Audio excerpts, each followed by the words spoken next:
All right, Rob, man, let's get right into it, man. August 5th, PFL, New York City, light heavyweight semifinals. They're going down. You're facing Delan Monte. When you break him down as a fighter, what type of fighter or what type of style do you see? What type of style does he possess? I think he's pretty wild. He's pretty aggressive.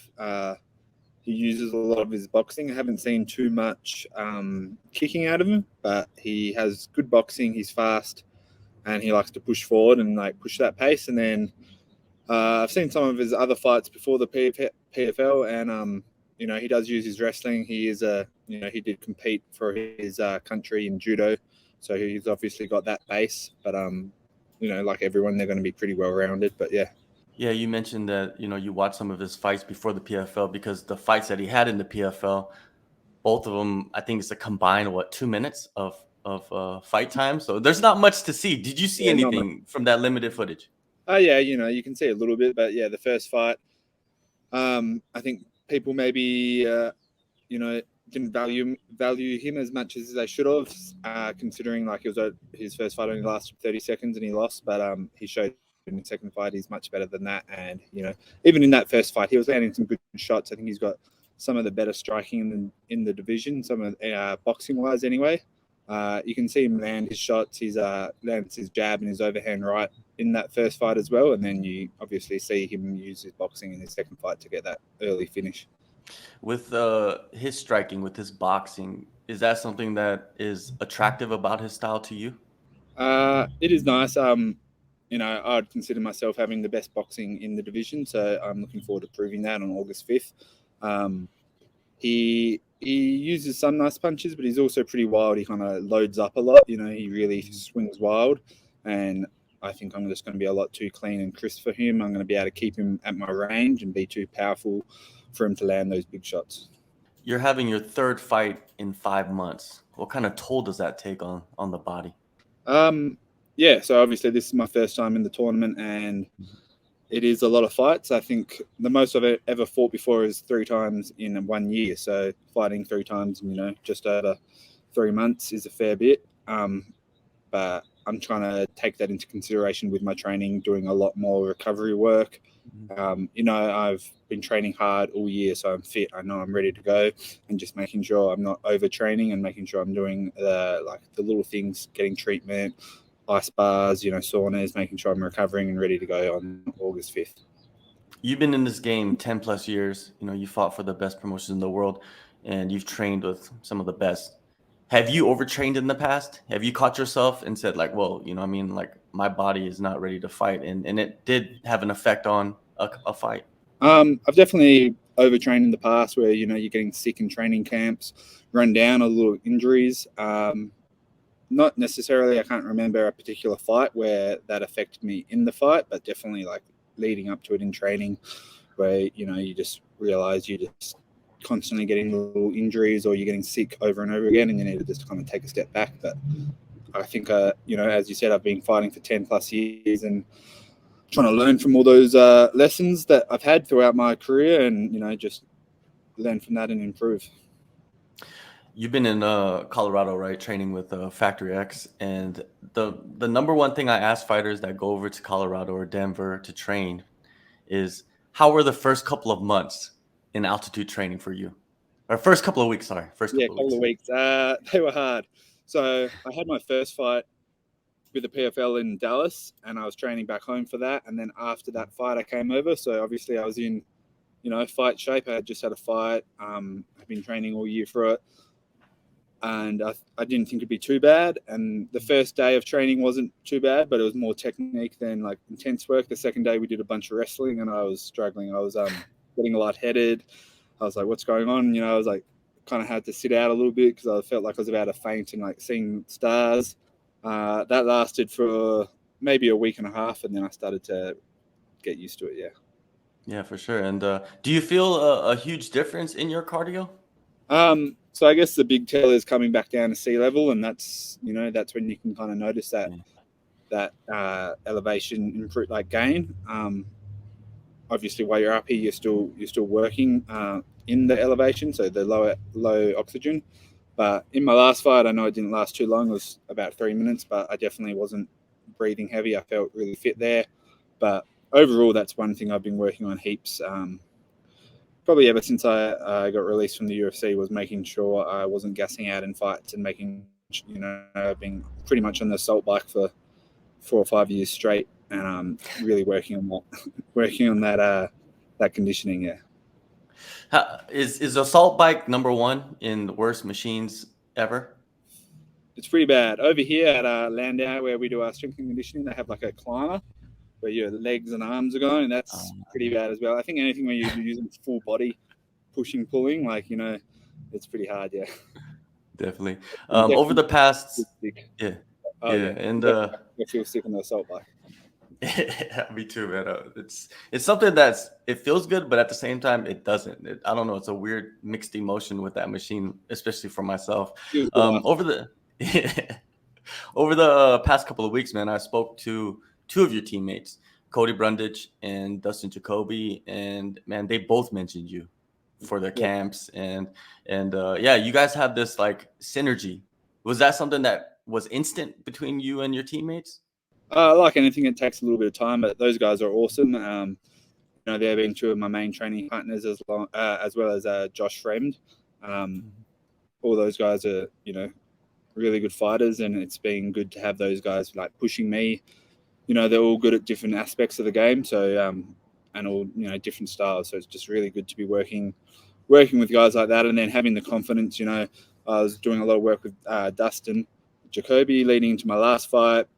Dustin 6'4", my other guy was 6'4", and just having the striking with someone like Dustin Jacoby, who's fought for a Glory world title, had like 20-ish fights in Glory. It just gives you a lot of confidence with your striking that where I'm at and what I'm ready to prove to the world.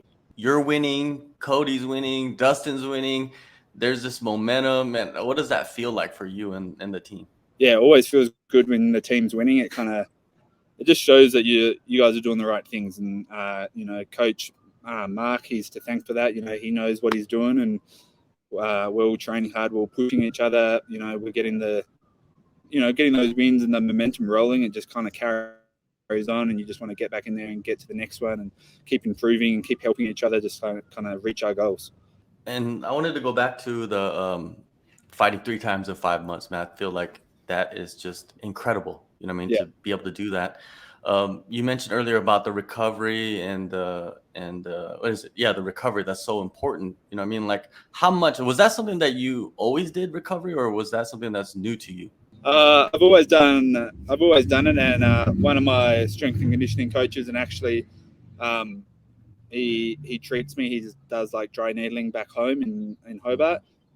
Jacob, he told me that early as I came over. He said, make sure you're not going to overtrain and get burnt out, because once you're fully burnt out, he was saying it takes a while to recover. So after each fight, I've taken a week off. I've gone exploring around America, done some walks at some national parks. I've always done some recovery stuff, but maybe just upping it a little bit more here while, fighting back to back to back. I'm looking forward to this one, and then I'm pretty sure we get a decent amount of time between this one and the final. So I'll probably have a good 2 weeks off just to rest physically and mentally, just to kind of switch off, and then focus for the final. Where have you visited?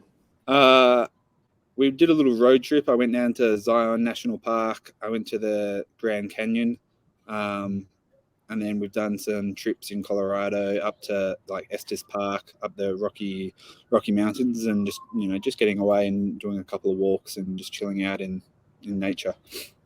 Yeah, it's incredible. Well, Australia has incredible scenery as well. What do you think? You think America's better, Australia? They're both beautiful. I wouldn't have seen all of it, but Tasmania, where I'm from, I think definitely Australia has better beaches and all that sort of side of it. But some of the Zion National Park, we did Angels Landing walk, and that was probably one of the most beautiful walks I've ever done. All right, and yeah, man, you first 2 fights, TKO finishes.